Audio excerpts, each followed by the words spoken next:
let me start with the plan. The plan for this lecture. So first I will present pathologies in positive characteristic.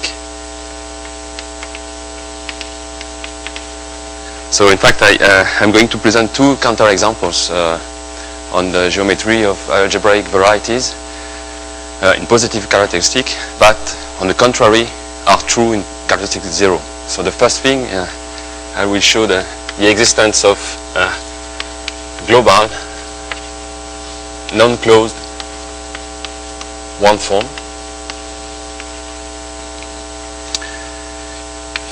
Then I will introduce the main object of the talk today, the Cartier operator.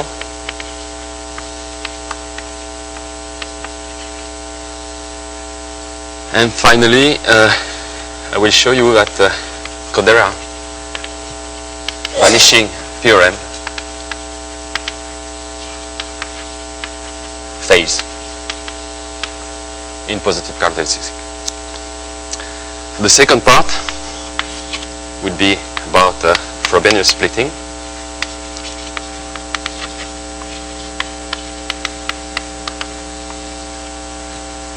So first, I will do basics about these stuffs. Second, I will derive some easy consequences.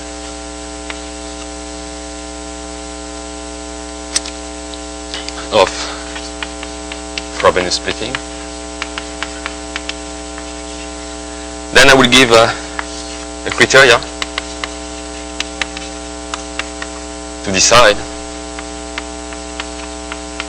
Frobenius splitting of varieties.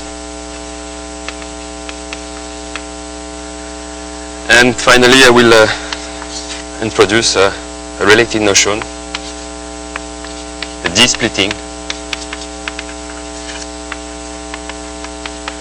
with respect to a divisor, D. And finally, in the last part, I would like to give some application to the geometry of Schubert varieties.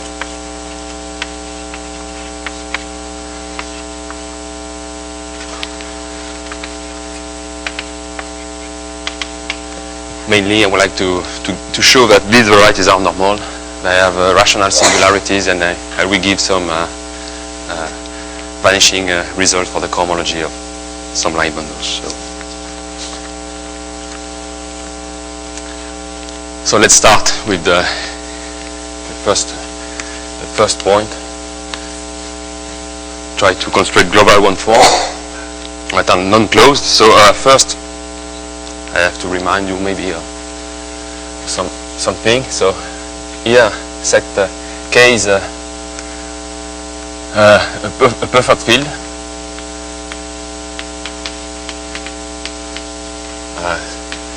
Say of characteristic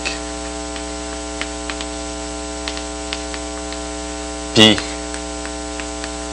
greater or equal to 0, but we will see. We will restrict ourselves to the positive case. Now X is a smooth K variety, and denote by omega 1 the sheaf of Keller differential form on X.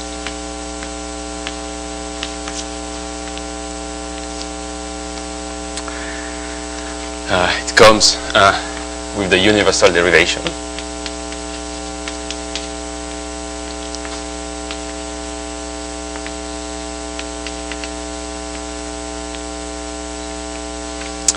And using this, we can construct the Durham complex of X over K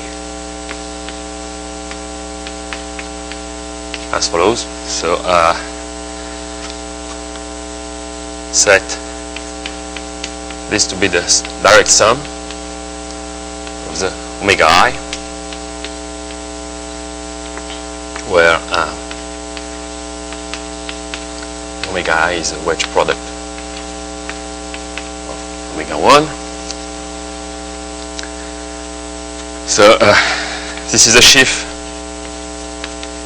of graded commutative algebras. By this I mean that if alpha is a local section, so a local form of degree I, and beta a local form of degree J, then alpha wedge beta is minus ij beta wedge alpha. So this is the meaning of graded commutative. Now D, the universal derivation, extends to a map from the direct sum of the omega I to itself, so still denoted by D, such that so if you want to compute the derivation of, so f1 is a function, say the fm, and this is nothing but the derivative of f1, wedge derivative of f2, and so on. So the FIs here are local function.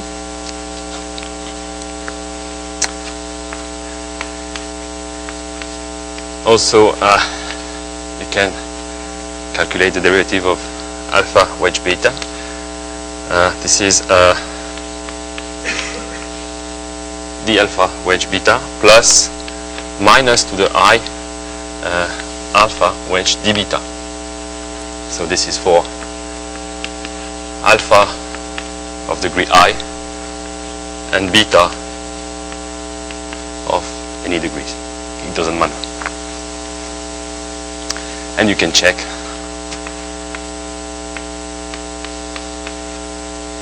that d squared is exactly 0. So in that way, we get the complex, the Ram complex. So using this, you define the Ram cohomology, say in degree I, of x over k as the hypercohomology of this complex in degree I again. So you don't have to know what the hypercohomology is. I want to add something more. These groups, or K vector space, comes with a spectral sequence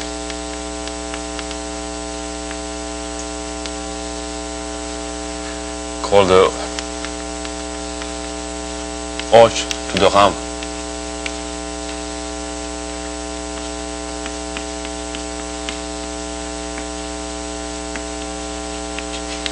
Spectral sequence given by Eij. This is the GF cohomology of X with value in omega I, and this converges to the Ram cohomology of X. So whatever it means, in any case, from this spectral sequence, you can show that there exists an exact sequence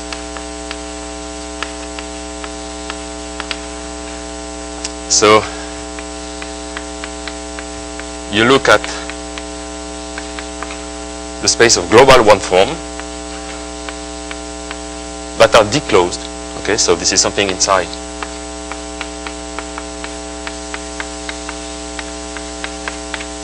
inside the space of global one form. So it injects into the first the RAM cohomology group, and the cokernel inject into the first cohomology group of Ox, again the one that I've killed by the differential of the complex. So I'm just interested in some sense in this exact sequence. So now you know that if K is the field of complex number, Hodge theory implies that the spectral sequence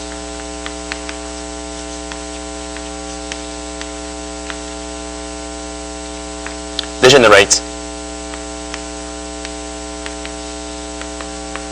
at E1, and this means exactly that the dimension of this group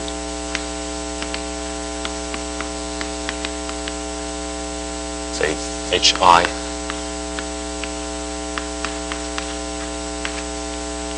is the sum for P plus Q equal I to the dimension of Hj of X omega I.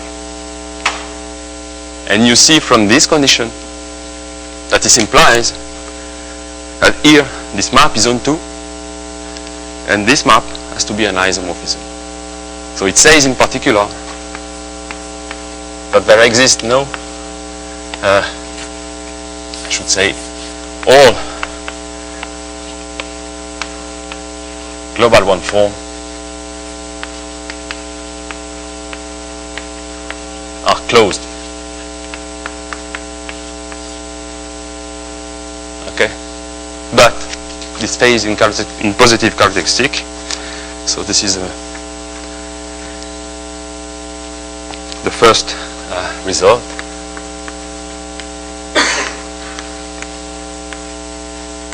This goes back to Mumford in 61. So now assume that K is algebraic closed and of characteristic positive. Then there exist non-singular K surfaces proper, non-singular proper K surfaces with a non-zero global one form omega that is not closed.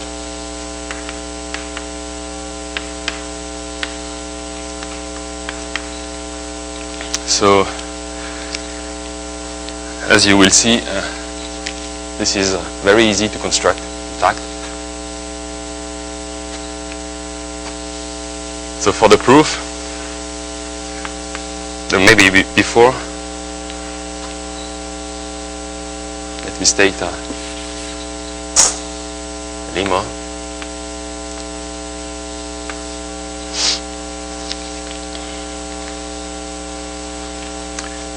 So let X be smooth, proper K surface, and let omega be a rational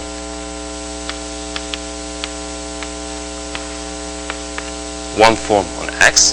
Then there exists x star to x. So this is again a smooth proper K-surface. This is a regular map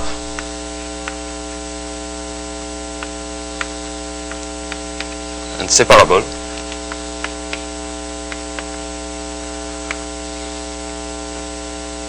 Such that the pullback, say call it phi, of omega is now regular.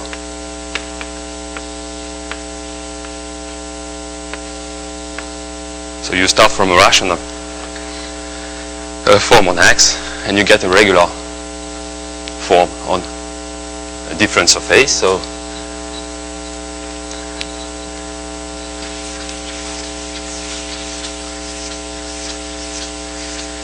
how do you prove the theorem using this? It's now easy.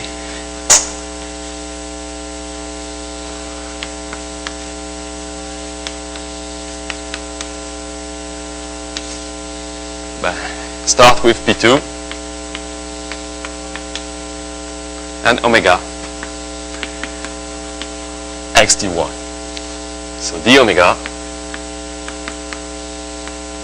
is dx wedge dy is non-zero.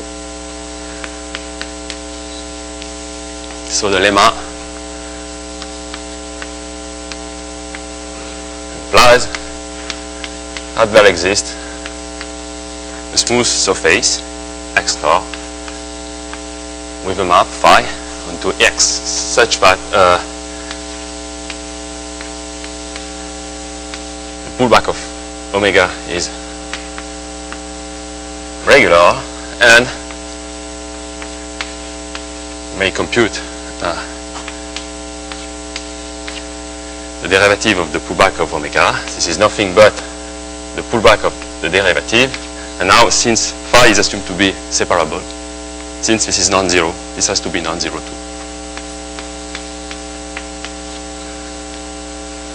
So this is for the proof of theorem. Now, I'm going to prove the lemma. So, okay.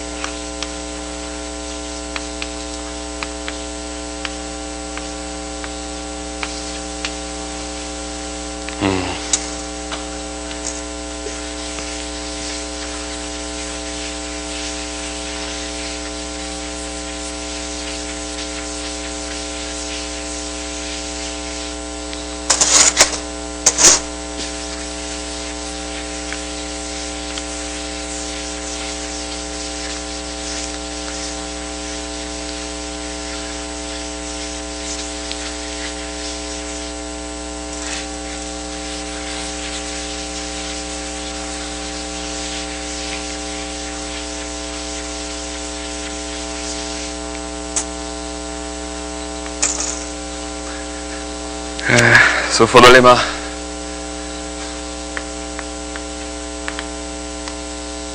first claim is it is enough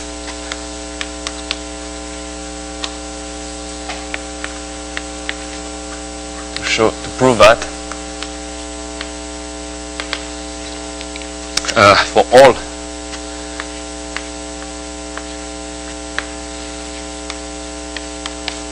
point x in capital X there exists an open subset U containing X and a map from X star to X. Again, dimension of X star is 2 and it has to be proper, and the map has to be separable. So this is a local version of the theorem. It's an open subset such that the inverse image of U is non-singular,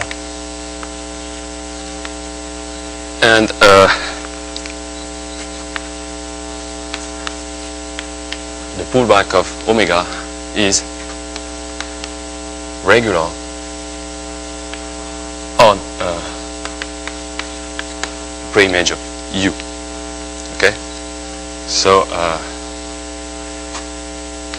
say indeed. So consider UI a finite set of open subset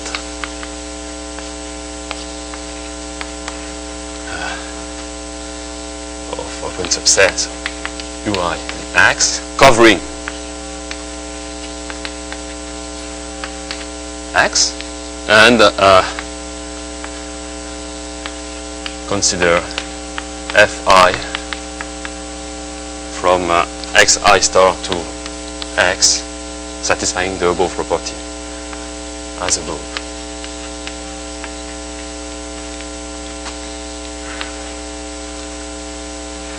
Now define a field. So for the moment this is just a notation. As the compositum of the k of xi star. These are the fields of rational function.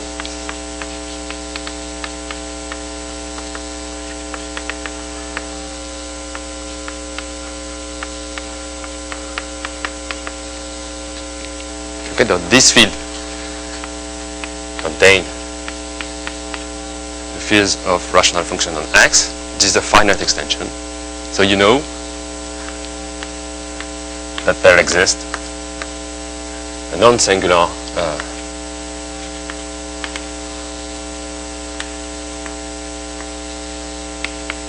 model of these fields.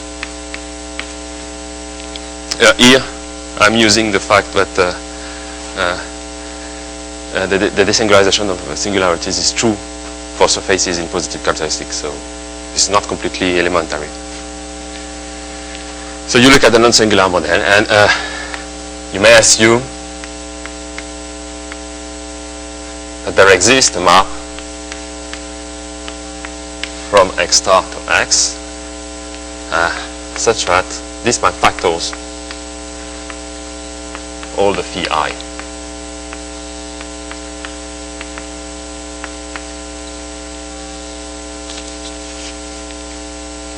Now it's clear that this x star does the trick. Indeed,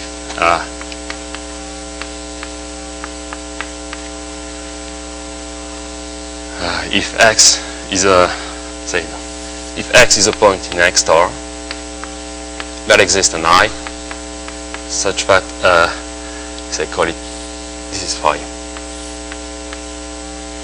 such that phi of x is in the upper subset UI. So this implies that phi upper star of omega is regular along the inverse image of UI. So this is on xi star in particular. Phi upper star of omega is regular under the preimage under phi of the upper subset UI. This is now on x star, so this is on the neighborhood of x. So we are done.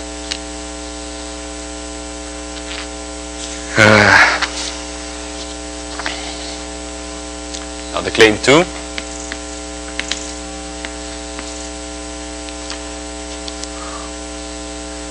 So same as claim 1, but for omega equal to f times dx, where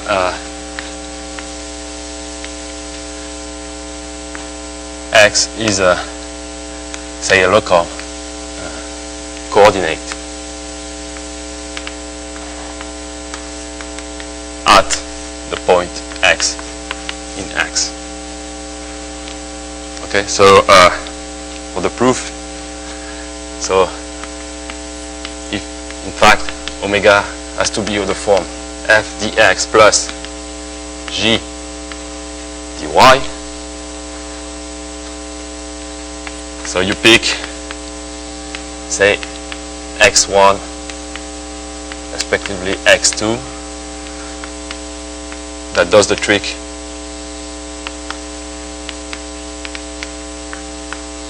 For omega 1 is f dx, resp.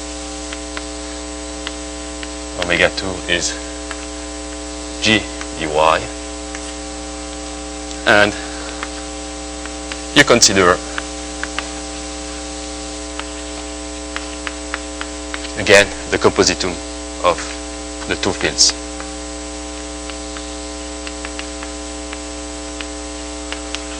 Of k of x1 star and k of x2 star, and you do exactly the same. Okay. So we are now reduced to prove this.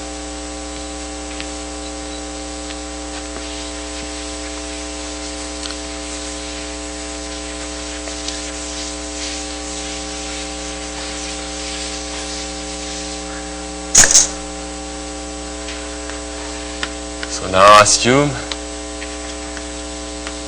omega has the form f1 over f2 dx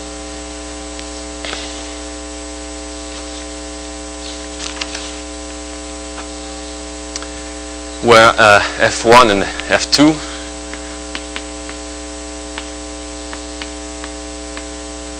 are regular at the point x, but f2 of x has to be 0. So we have a rational function. So now we consider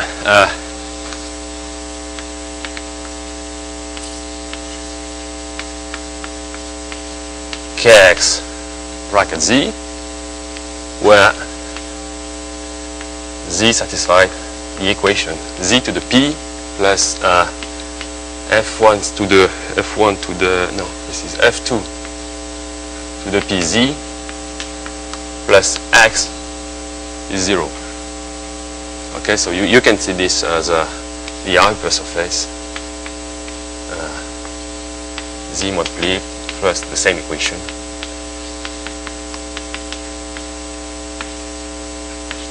in x cross a1,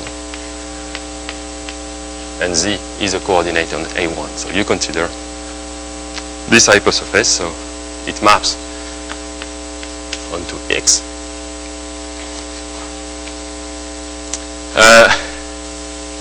How you check that there exists a unique point, say call it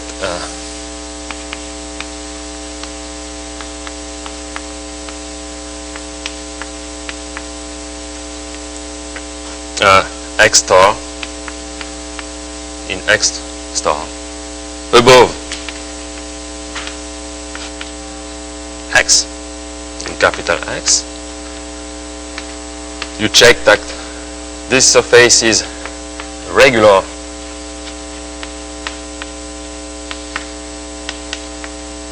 at this point, and now you compute, you use this to you derive this equation, and you get that d of zp plus d of f2 to the p z plus dx is 0 along x star, but this one has to be 0, and this one is nothing but f2 to the p d of z. So in the end,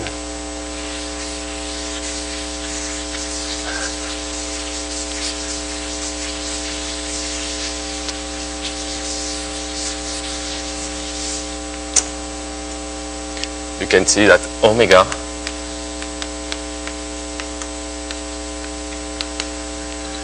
you can write this as a f1 f2 to the p minus 1 times dx over f2 to the power p f2 to the power p dx over f2 to the power p is nothing but f1 f2 to the p minus 1 dz. And now this is regular.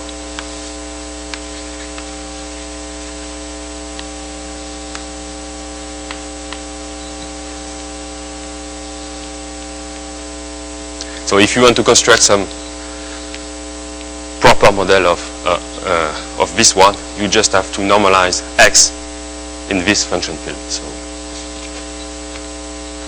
this is enough to conclude the proof of the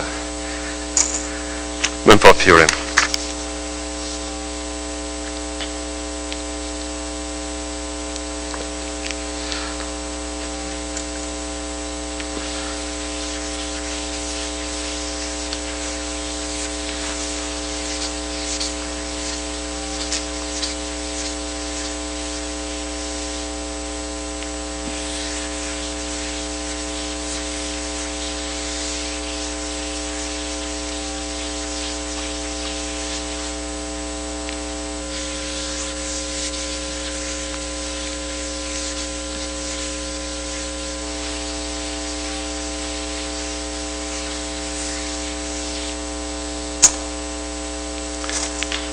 So now I come to the second point.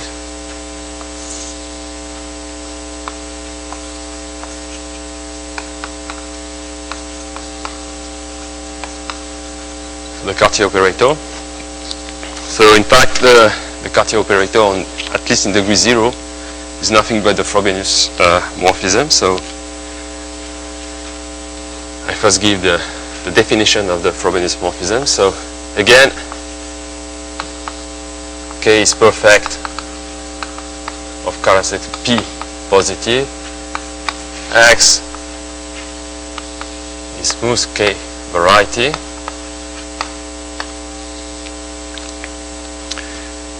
So I denote by sigma the Frobenius of K. So A is mapped to the power to the A to the power P. This is the Frobenius K, and so the definition is the absolute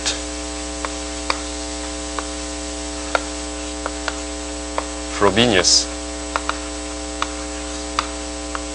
of X is, so this is a morphism of scheme. This is the identity on say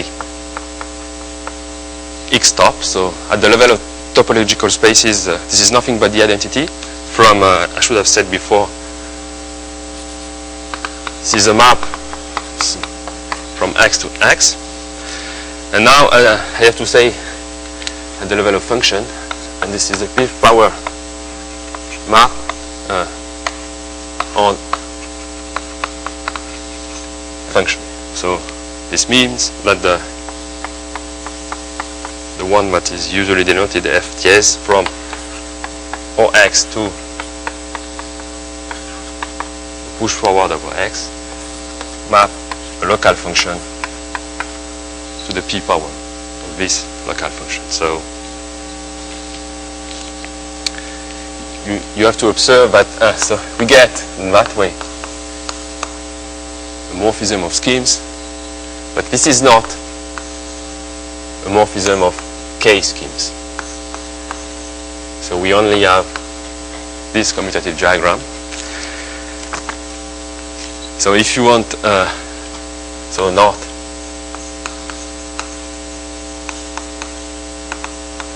morphism of K variety. If you prefer a morphism of K variety, you do the following trick. So you consider the fiber product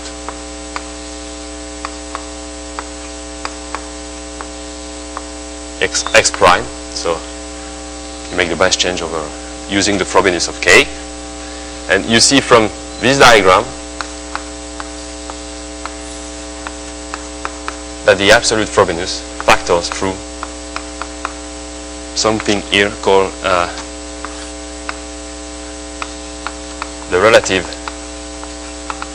Frobenius, or the K-linear Frobenius, the K-linear Frobenius.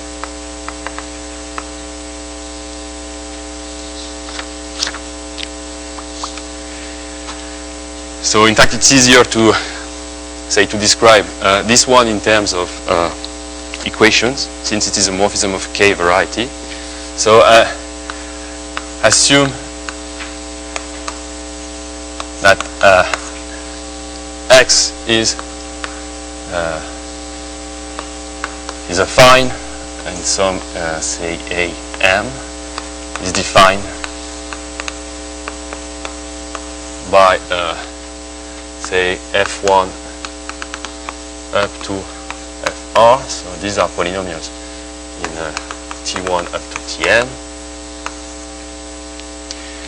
You can write so Fi as the sum over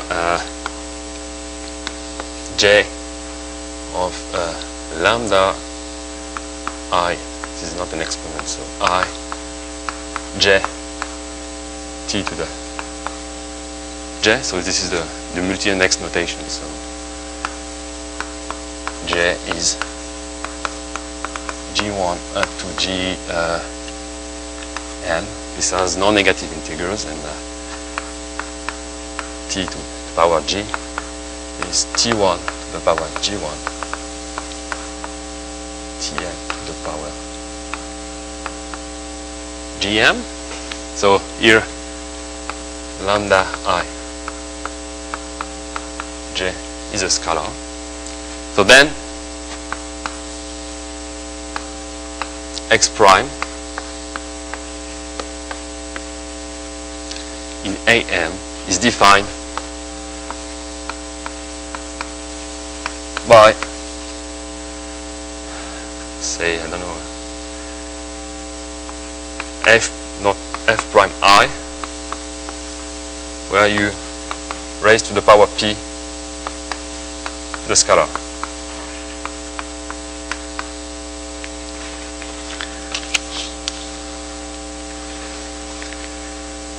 And the map F prime is induced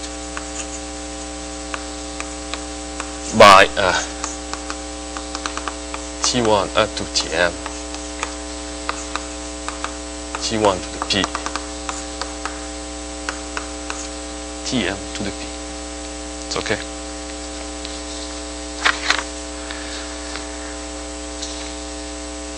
So this is the Frobenius, and I will need a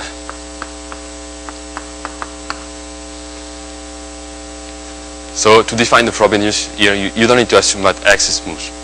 This is okay for any scheme of characteristic P. The fact is that if X is smooth over K, then F is finite, is flat,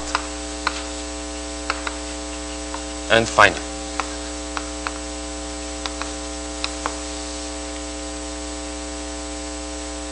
This is more or less the same as saying that the push forward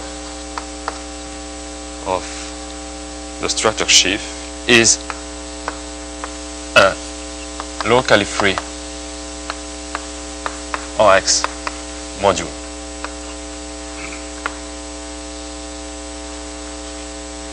So it's very easy to prove, and maybe in more concrete terms, you consider let X be a point, and let T1 up to Tn be generators of the maximal ideal of capital X at X, then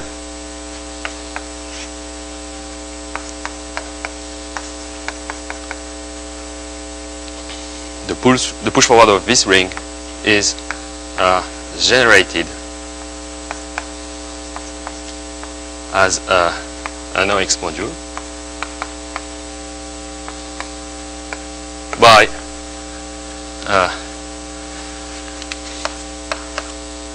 T1 to the power Gn, G1 up to Tn to the power Gn, where Gi has to be non-negative and less than P. Okay?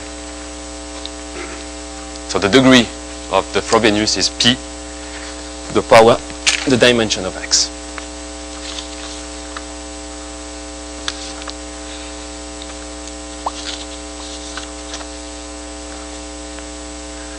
Now, the key observation has already been used here.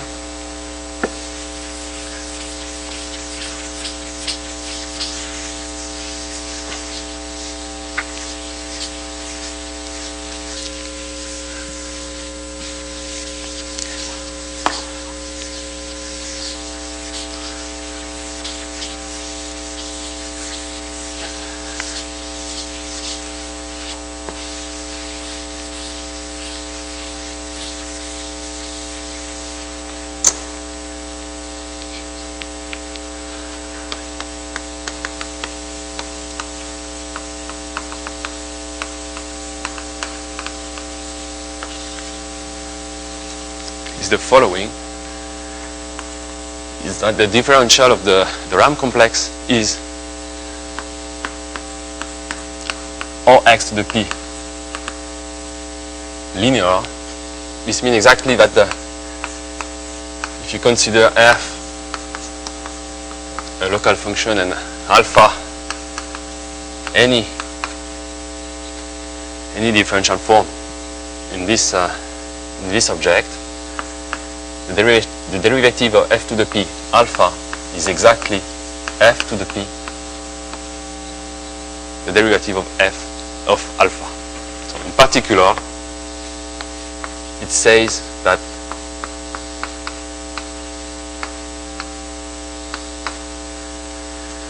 the RAM complex twisted by the Frobenius is a complex of OX modules. And what we are going to do now, I mean, the content of the theorem by Cartier is to try to compute the cohomology of this complex. But before, say, I need to fix some notation. So maybe sometimes, I should have said this before, but say, this guys is exactly omega I as sheaf of abelian groups, but the structure of OX module is twisted. So the OX module structure is, call it star f star alpha is f to the p alpha. Here this is the usual multiplication of function by differential form.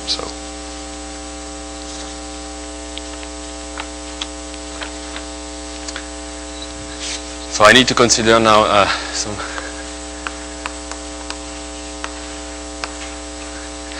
the shifts, the cycle. So is the set of forms that are closed, and the boundaries for the if you want to compute the cohomology this guy is exactly the exact forms. So this is contained in the sheaf of cycle, and you have to observe that these are only sheaves of abelian group. There is no RX module structure on it, but using the key observation, you see that the push forward, the twisted sheaf is a sheaf of OX subalgebras. I should have said of sheaf of commutative OX subalgebras of the push forward of the Derivation complex. The same is true for B. Now this is a sheaf of ideals in a push forward of Z, and consequently, so the cohomology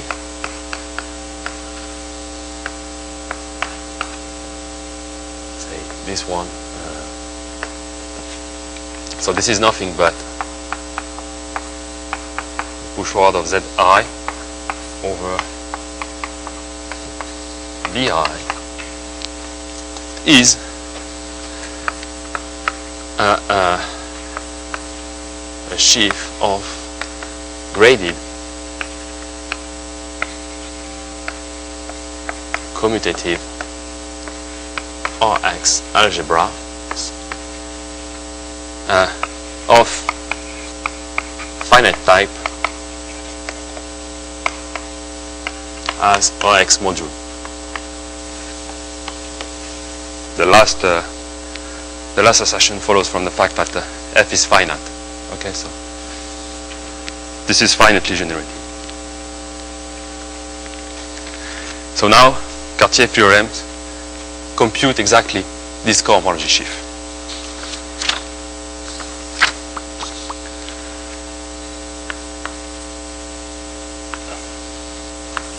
Theorems, so this is due to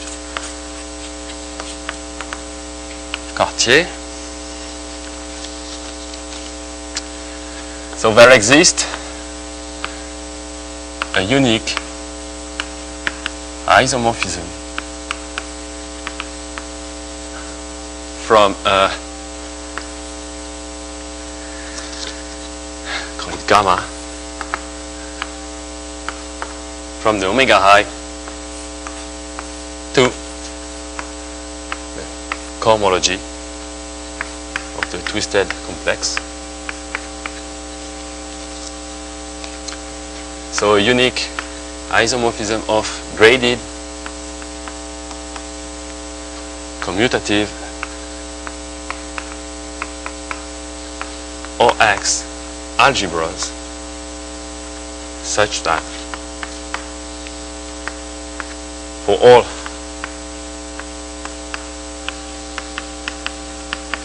local function f, gamma in degree 0 is nothing but the Frobenius morphism. This is a p power of f, and gamma maps exact form to say f to the p minus 1 df, but this is nothing but, it has no meaning. You have to think about it as 1 over p d to f to the power p over f to the power p. So the cohomology of the twisted Derivation complex is the Derivation complex itself.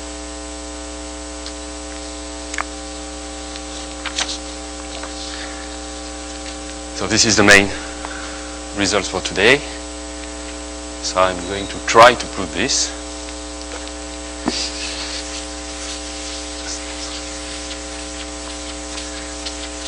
This is not hard.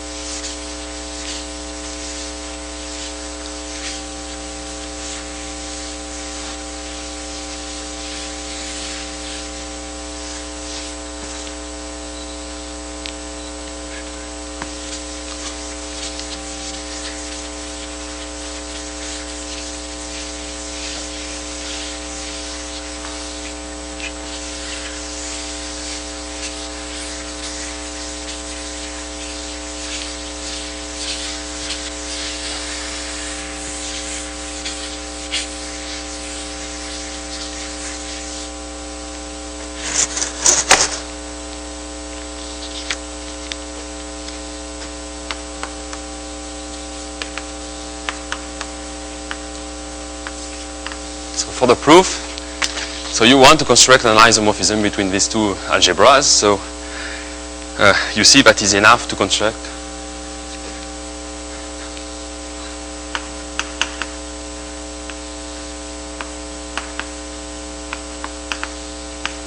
just gamma in degree 1.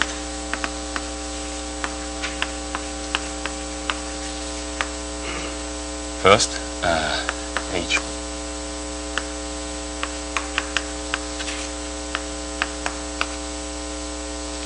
Then you can extend gamma in all degrees, and then one has to prove that it is an isomorphism. So first I want to construct gamma in degree 1, but if you want to construct a morphism of Ox module from omega 1 to something, it is the same as construct a derivation with value in these guys. Okay, so here you have the universal derivation, so you know that any derivation from Rx to these guys is exactly the same as giving a morphism from Rx to omega 1. So I'm going to construct the derivation. So let gamma from Ox to first to omega 1 at maps. So I don't have any choice. This is given by this formula. So gamma maps F to the p minus 1 df. So I want to see that it gives a derivation with value in these guys. So first,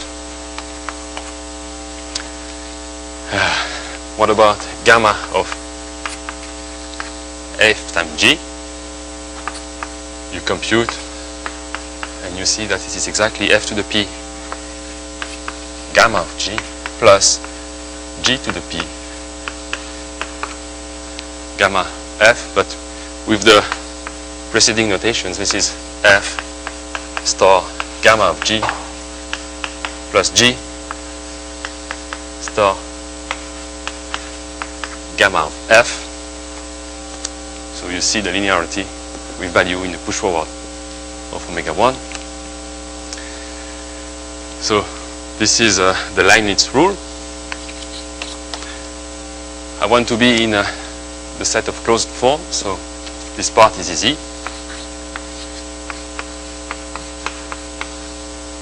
It's clear from the definition that this guy is a closed form. Now we need to see that it is linear. So this is the only thing that is not completely clear. One has to see that it is linear modulo this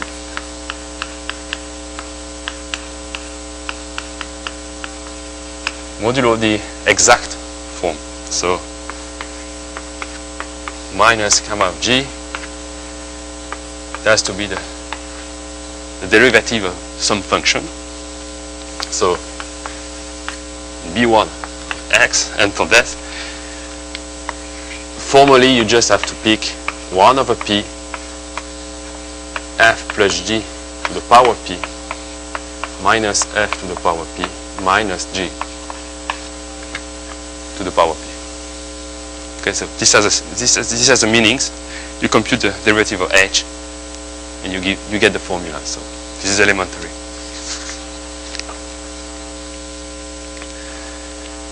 So in the end, you get a derivation, say a k derivation from OX to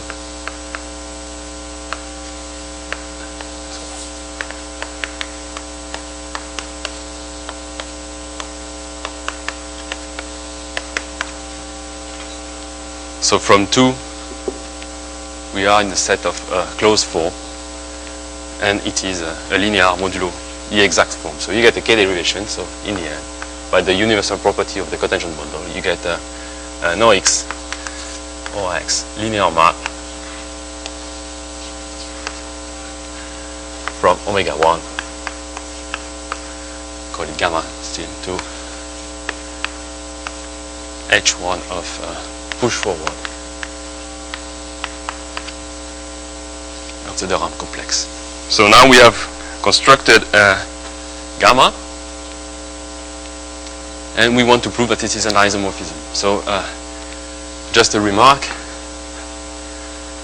X is smooth, so locally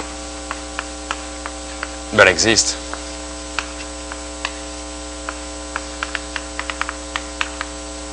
a Mehta morphism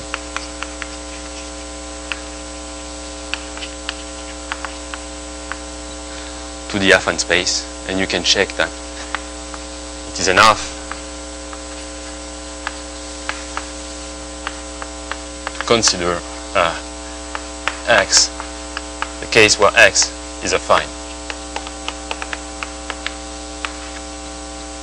because essentially the pullback of this map computed in an affine space is exactly the same map, the corresponding map on X. So we only have to consider this, the case of the affine space, and call this ring Rn.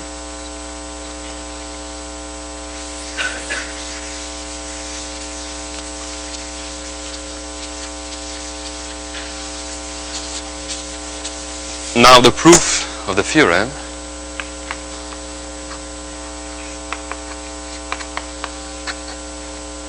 is by induction on the dimension of X, that is n. Okay? So for the dimension 0, the assumption is that K is a perfect field, so the Frobenius is an isomorphism. So it's okay. So let's prove that gamma is surjective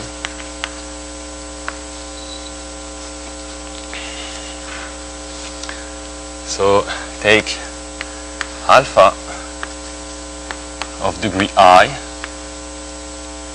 in T1 up to Tn such that d alpha is 0. We want to see that alpha is in the image of gamma. Write alpha as the sum. This is a finite sum for j non-negative. So Tn to the power g alpha g plus beta g wedge dTn, where alpha g has degree I, but it is a form in T1 up to Tn minus 1. And beta j has degree I minus 1 and is a form in the, again, T1 up to Tn minus 1. So you may write alpha in a unique way in the following way. Use the assumption. So we compute. So d alpha has to be 0. And this is a sum. So j Tn to the j minus 1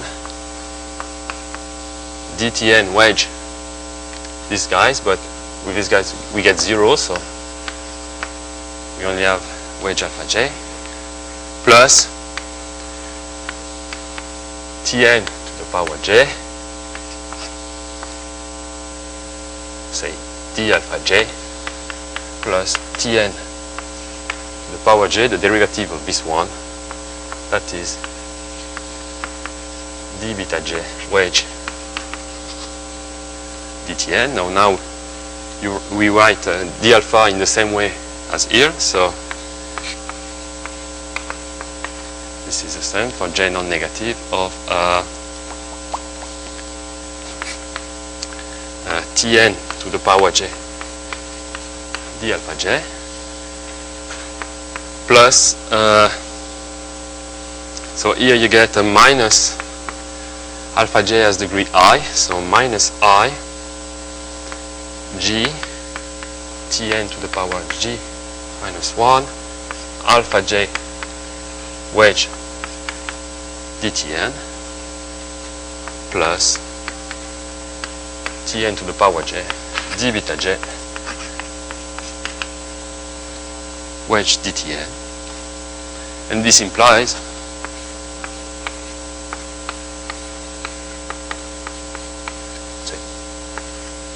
so the derivative of alpha j has to be 0, and the same here, so minus I j Tn to the power j minus 1 alpha j plus, so there is no Tn here,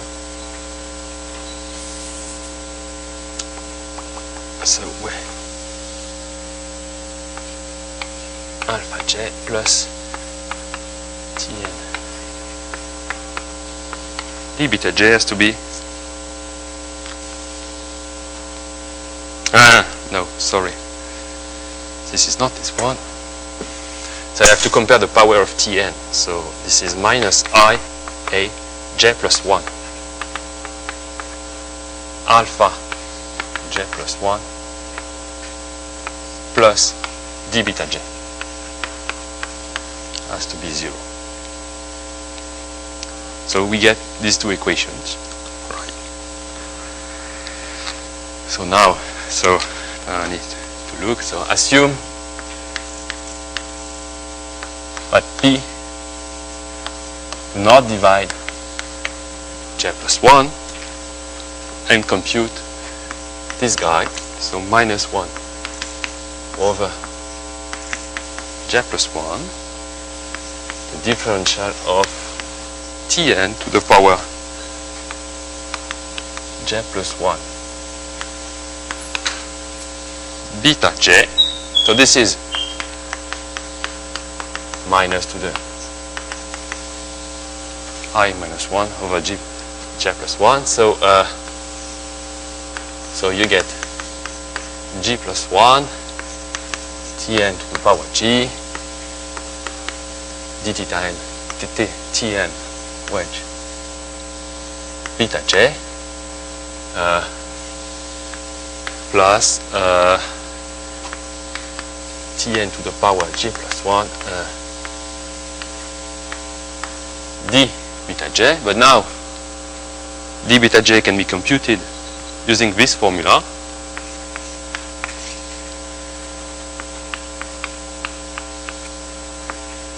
So this is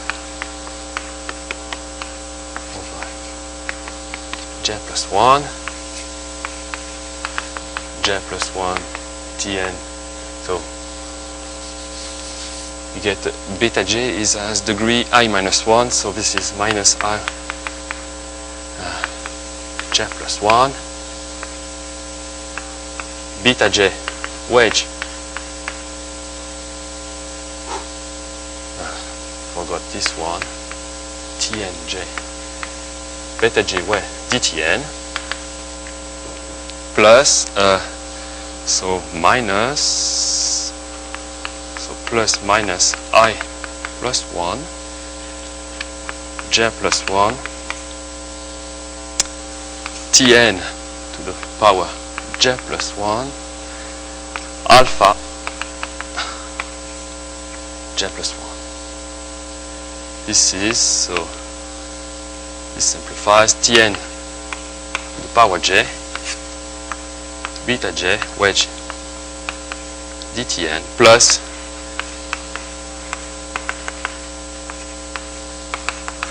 Tn to the power j plus 1, alpha j plus 1. So, is it okay? Yes.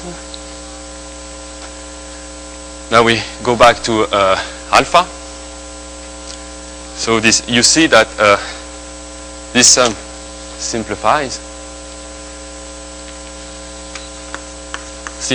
modulo the exact form. So alpha is equal to now the sum. So we only need to consider the index j such that p divides j plus 1. And in the end you get Tn to the power pj alpha pj plus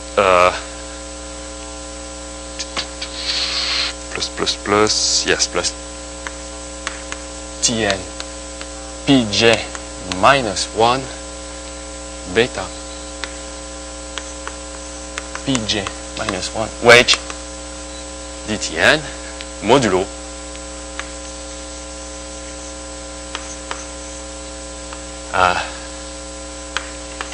the exact form, but it doesn't matter. So now we have to check that this form is in the image of gamma. Okay, so again from this we know that alpha pj is a closed form, but this is a form in the variable t1 up to ta minus 1. So by induction, alpha pj is in the image of gamma. Okay, so but now again you see that Tn pj alpha pj, using the notation introduced before, this is nothing but Tn to the power j star alpha pj. So since it is a p power, it belongs also to the image of gamma. Now we do the same for beta pj minus 1. But look here, if g is pj minus 1, pg minus 1 plus 1 is pg, so this has to be 0. So again, gives this equality gives that pj minus 1 is closed. So by induction, this is in the image of so alpha is of degree I, not of degree I minus 1. Beta is of degree I minus 1. So this is in the image of gamma.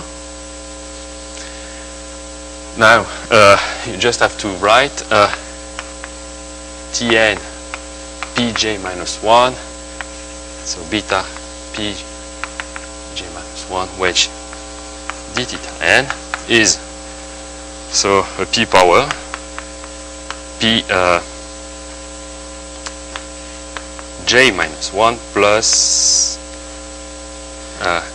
so times wedge beta pj minus 1 wedge Tn to the p minus 1 dTn, but this is exactly gamma of dTn. So this is in the image of gamma. So this one is an image of gamma, twisted by the p power is again in the image of gamma. So this has to be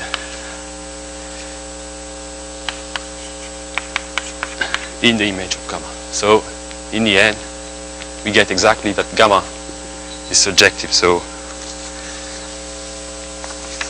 I won't prove that it is injective. This is exactly the same, even a bit easier. But this is just computations, you see.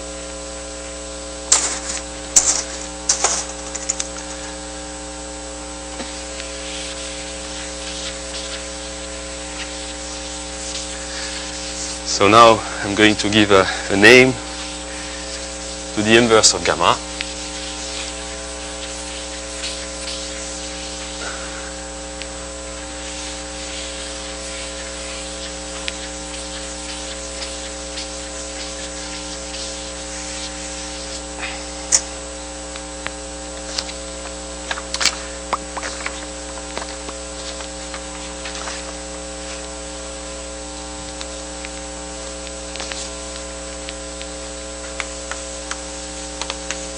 Definition is so this is for X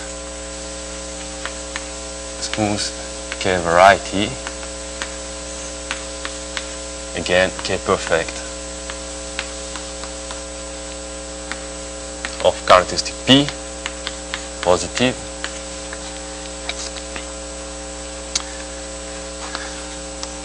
the inverse of gamma you may denoted by C for Cartier, the direct sum of Ci for I 0 to the dimension of X, from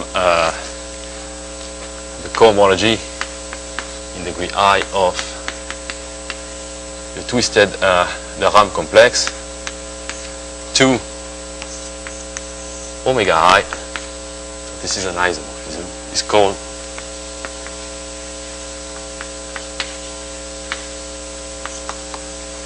Cartier operator, and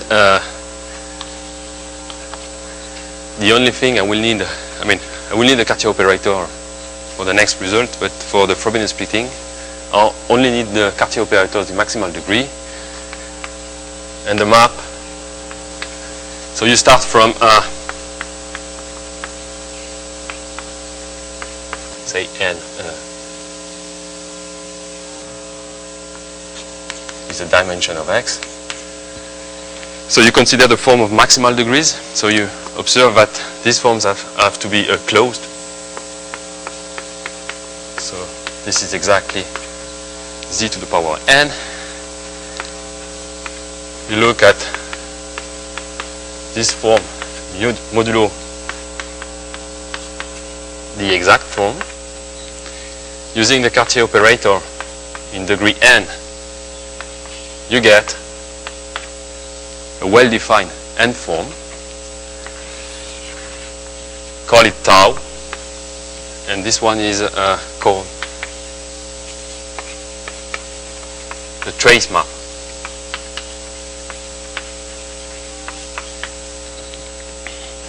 So this has to do with quaternic duality for finite morphism, but I don't want to explain this. So we will use this map, and you can check the following by yourself.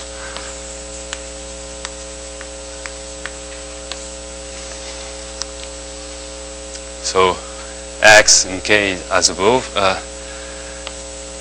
Let T1 up to Tn be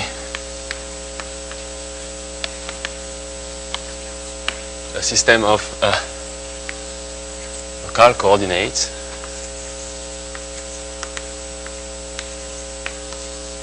at X, point in capital X, then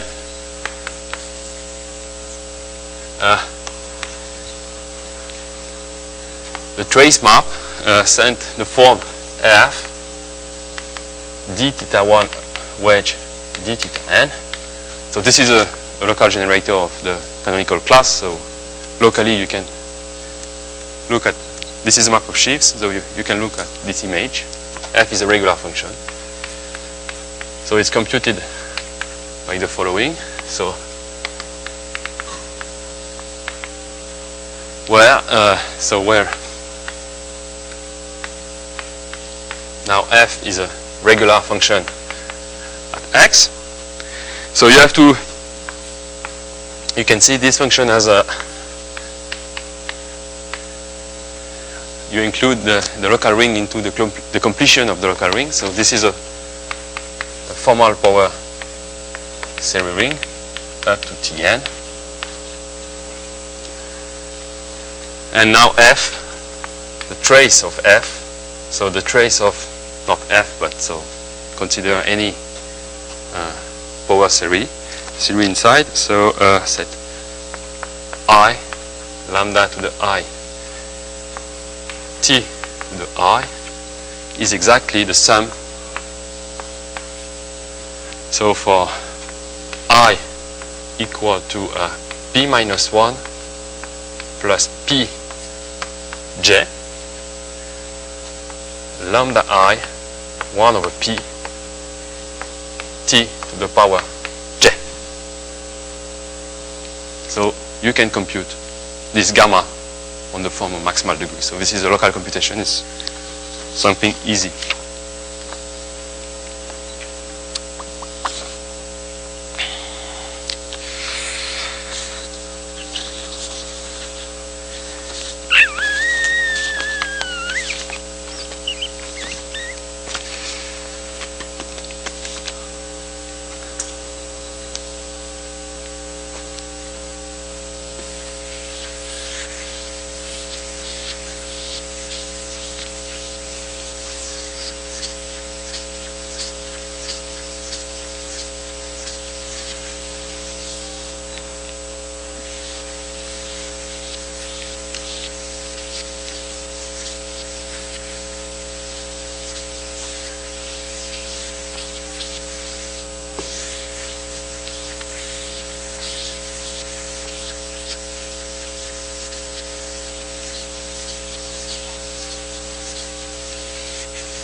So I come to the Kodera's vanishing theorem. So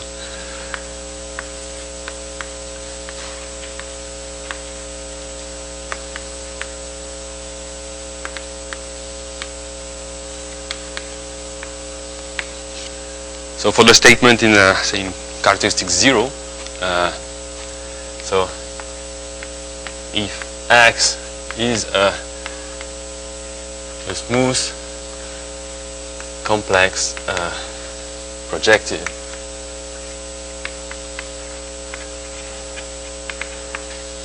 variety, L non-pole line bundle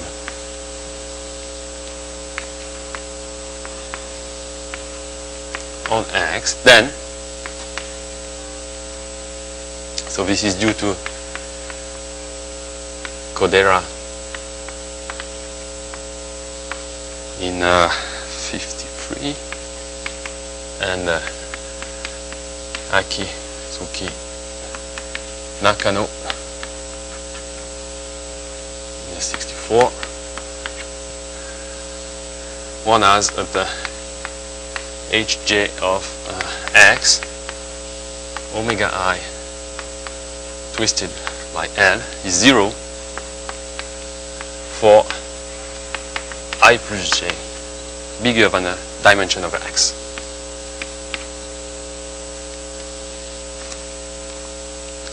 So Kodera is for I is equal to the dimension.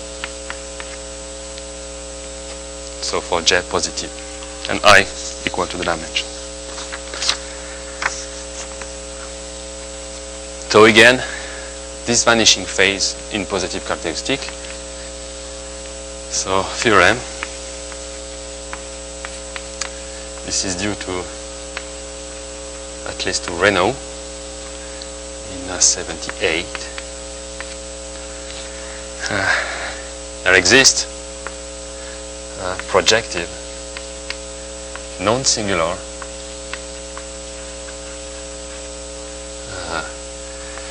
algebraic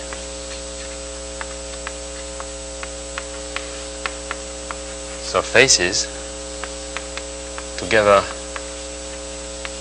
with an non-pole line model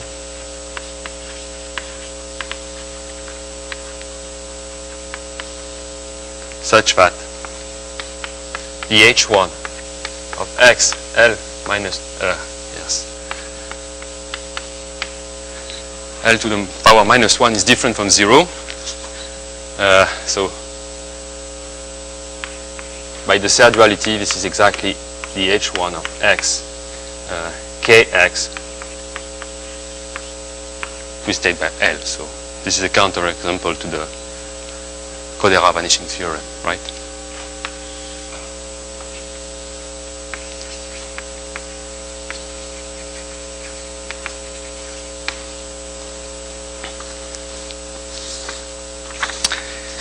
Okay, so now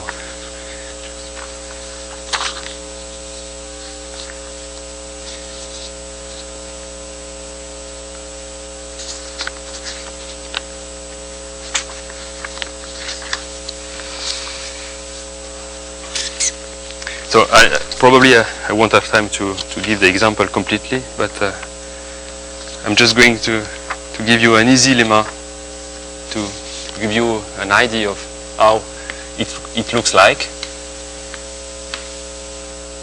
So the lemma, I think, is due to Spiro, so not to Renault, but I don't see the statement. Yeah. So the idea is to construct a surface satisfying the following. So let x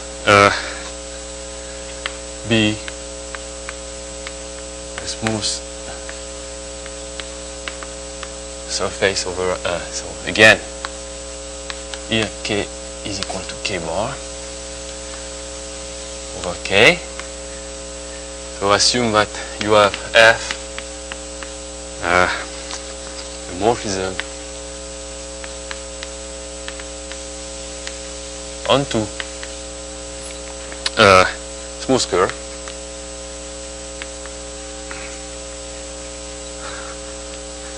with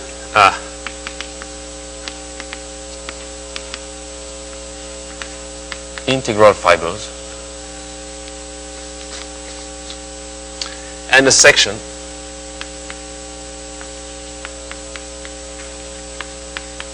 E, so containing x, of the morphism F such that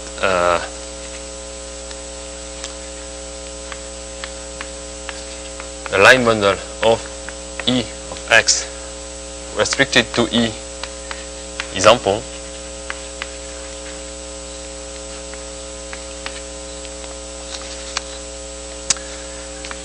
for any fiber capital F of F. F meets the section along a regular point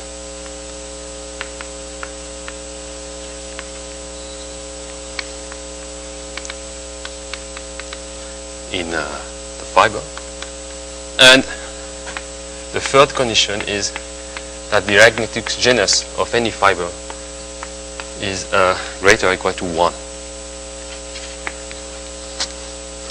So then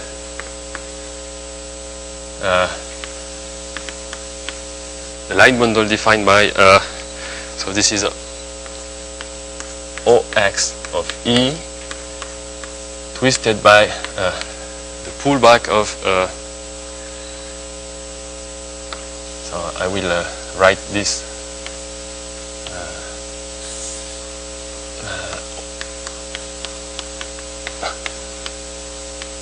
okay, so E is a section, so it has to be isomorphic to C.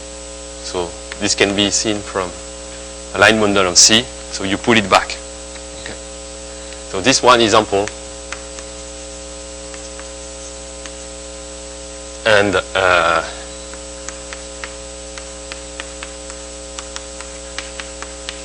this group is non-zero. So you cannot find such an example in characteristic 0. And so the one constructed by Renault, the picture for the fibers is the following. You have your section here, that is E, and you have a section of cusp. And the fibers are projective completion of the affine curve given by y squared is equal to x to the power p plus a. Here p is assumed to be at least 5. So I'm going to prove the Lemma, but not to construct the surface.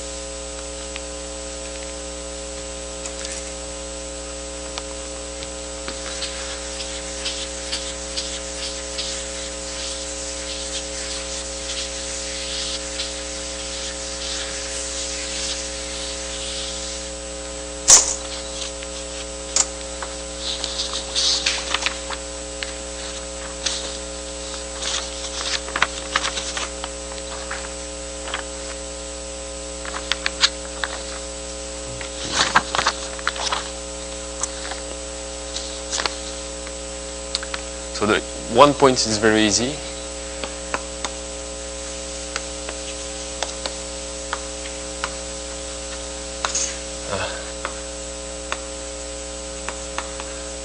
L ample follows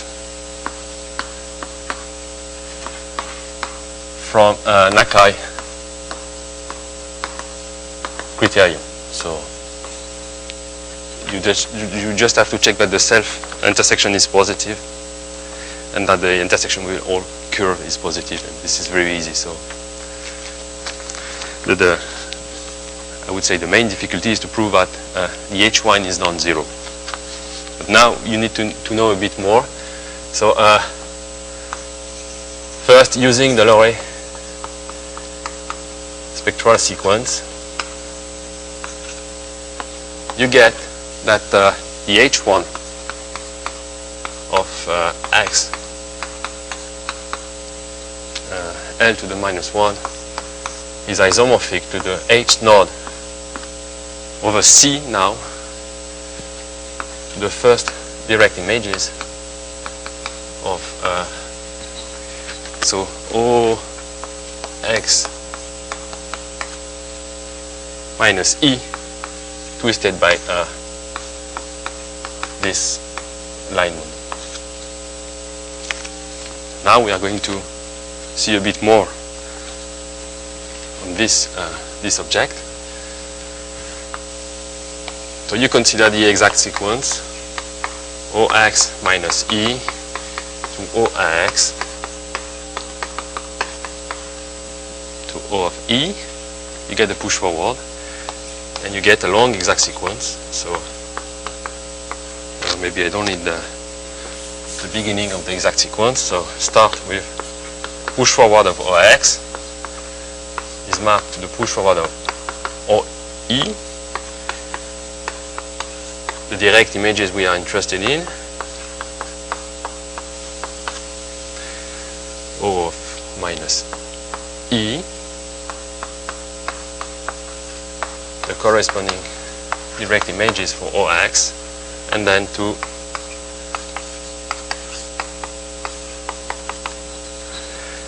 the direct image of OE. So this one, it's easy. This has to be OC. This has to be OC2, since this is a section. So this is an isomorphism. This one has to be 0, since E to C is finite. So there is no relative cohomology. So in the end, you get that you have identified this direct image with this one. So we do the same once more.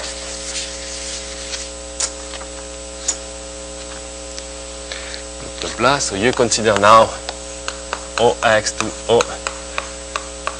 OX over E to OE over E.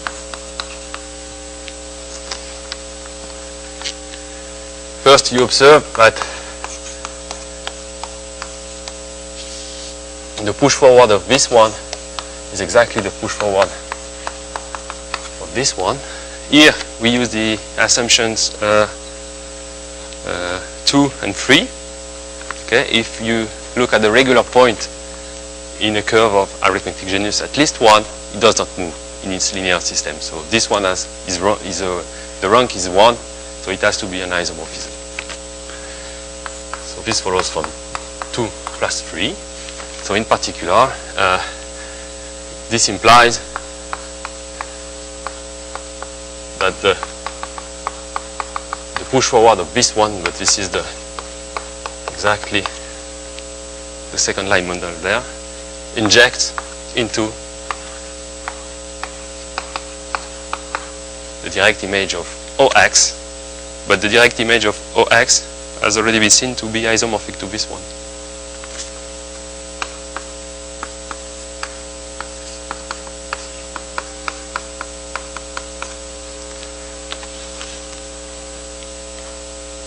So you see that you get a non-zero map from this one to this one.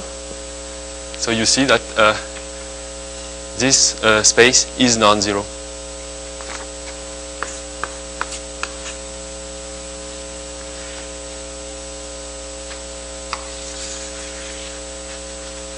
In particular, the inverse of L has some cohomology, non-zero cohomology. So you get the lemma.